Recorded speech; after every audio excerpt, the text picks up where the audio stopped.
ਜਿਨ੍ਹਾਂ ਨੇ ਵੀ ਹੁਣ ਤੋਂ ਕੈਨੇਡਾ ਦਾ ਸਫ਼ਰ ਕਰਨਾ ਹੈ ਉਹਨਾਂ ਦੇ ਵਾਸਤੇ ਨਵੀਆਂ ਹਦਾਇਤਾਂ ਲਾਗੂ ਹੋ ਗਈਆਂ ਨੇ।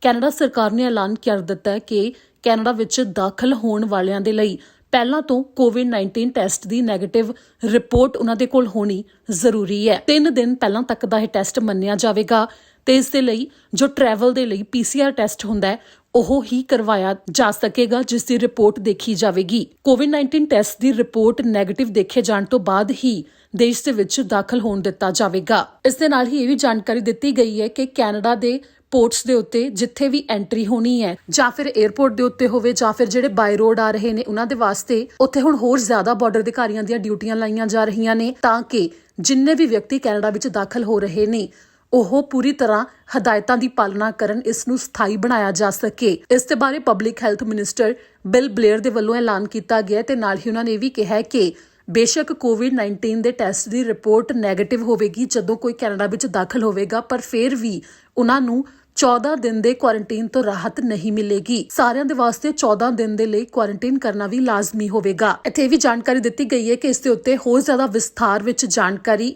ਅੱਗੇ ਸਾਹਮਣੇ ਆਵੇਗੀ, ਜਿਸ ਦੇ ਬਾਰੇ ਹੋਰ ਦੱਸਿਆ ਜਾਵੇਗਾ।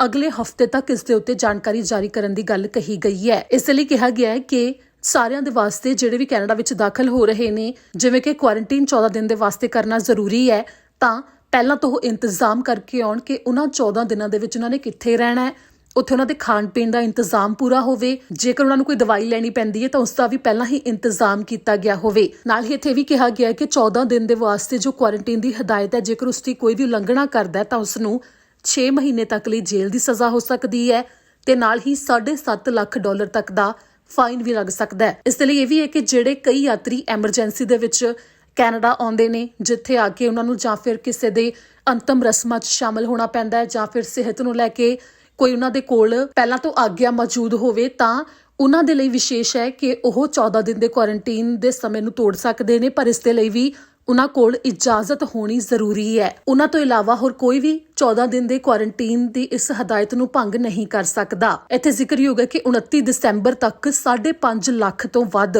ਕੈਨੇਡਾ ਭਰ ਵਿੱਚ ਕੋਵਿਡ-19 ਦੇ ਮਾਮਲੇ ਸਾਹਮਣੇ ਆ ਚੁੱਕੇ ਨੇ। ਬੇਸ਼ੱਕ ਇਸੇ ਮਹੀਨੇ ਤੋਂ ਕੋਵਿਡ-19 ਦੇ ਟੀਕੇ ਲੱਗਣੇ ਵੀ ਸ਼ੁਰੂ ਹੋਏ, ਪਰ ਫਿਰ ਵੀ ਲਗਾਤਾਰ ਕੋਵਿਡ-19 ਦੇ ਜੋ ਮਾਮਲੇ ਸਾਹਮਣੇ ਆ ਰਹੇ ਨੇ ਉਸ ਨੂੰ ਲੈ ਕੇ ਹਦਾਇਤਾਂ ਸਖਤ ਵੀ ਕੀਤੀਆਂ ਜਾ ਰਹੀਆਂ ਨੇ। ਫਿਲਹਾਲ ਕੈਨੇਡਾ ਵਿੱਚ ਫਾਈਜ਼ਰ ਤੇ ਮੋਡਰਨਾ ਕੰਪਨੀ ਦੇ ਟੀਕੇ ਕੋਵਿਡ-19 ਤੋਂ ਲਗਾਏ ਜਾ ਰਹੇ ਨੇ। ਜੋ ਮੁੱਖ 3 ਸ਼ਰਤਾਂ ਨੇ ਪੂਰੀਆਂ ਕਰਨੀਆਂ ਜ਼ਰੂਰੀ ਨੇ ਜੇਕਰ ਤੁਸੀਂ ਕੈਨੇਡਾ ਵਿੱਚ ਆਉਣਾ ਹੈ। ਉਸ ਦੇ ਵਿੱਚ ਸਭ ਤੋਂ ਮੁੱਖ ਇਹੋ ਹੈ ਕਿ ਜਿਹੜੇ ਯਾਤਰੀ ਨੇ ਉਹਨਾਂ ਕੋਲ PCR ਟੈਸਟ ਹੈ ਜੋ ਕੋਵਿਡ-19 ਦਾ ਉਹ ਨੈਗੇਟਿਵ ਹੋਣਾ ਚਾਹੀਦਾ ਹੈ। 3 ਦਿਨ ਪਹਿਲਾਂ ਤੱਕ ਦੀ ਰਿਪੋਰਟ ਹੋਣੀ ਚਾਹੀਦੀ ਹੈ। ਦੂਜੀ ਇਹ ਹੈ ਕਿ 14 ਦਿਨ ਦੇ ਵਾਸਤੇ ਕੁਆਰੰਟਾਈਨ ਦਾ ਪੂਰਾ ਪਲਾਨ ਤੁਹਾਡੇ ਕੋਲ ਮੌਜੂਦ ਹੋਣਾ ਚਾਹੀਦਾ ਹੈ, ਜਿਸ ਦੇ ਵਿੱਚ ਖਾਣ ਪੀਣ ਦਾ ਤੇ ਦਵਾਈਆਂ ਦਾ ਇੰਤਜ਼ਾਮ ਵੀ ਕੀਤਾ ਗਿਆ ਹੋਵੇ।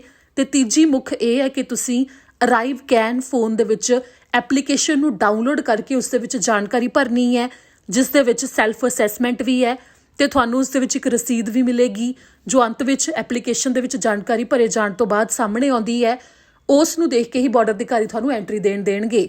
ਜੇਕਰ ਤੁਸੀਂ ਅਰਾਈਵ ਕੈਨ ਆਪਣੇ ਫੋਨ ਦੇ ਵਿੱਚ ਐਪਲੀਕੇਸ਼ਨ ਨੂੰ ਡਾਊਨਲੋਡ ਨਹੀਂ ਕੀਤਾ ਹੋਇਆ, ਜਦੋਂ ਤੁਸੀਂ ਕੈਨੇਡਾ ਪਹੁੰਚਣਾ ਹੈ ਤਾਂ ਤੁਹਾਨੂੰ ਫਾਈਨ ਦਾ ਵੀ ਸਾਹਮਣਾ ਕਰਨਾ ਪੈ ਸਕਦਾ ਹੈ, ਜਿਸ ਕਰਕੇ ਜੋ ਇਹ 3 ਹਦਾਇਤਾਂ ਨੇ ਮੁੱਖ, ਉਹਨਾਂ ਨੂੰ ਮੰਨਣਾ ਜ਼ਰੂਰੀ ਹੈ। ਜੇਕਰ ਇਸ ਦੇ ਉੱਤੇ ਕੋਈ ਹੋਰ ਅਪਡੇਟ ਸਾਹਮਣੇ ਆਉਂਦੀ ਹੈ ਤਾਂ ਨਾਲ ਹੀ ਅਸੀਂ ਤੁਹਾਨੂੰ ਦੱਸਾਂਗੇ।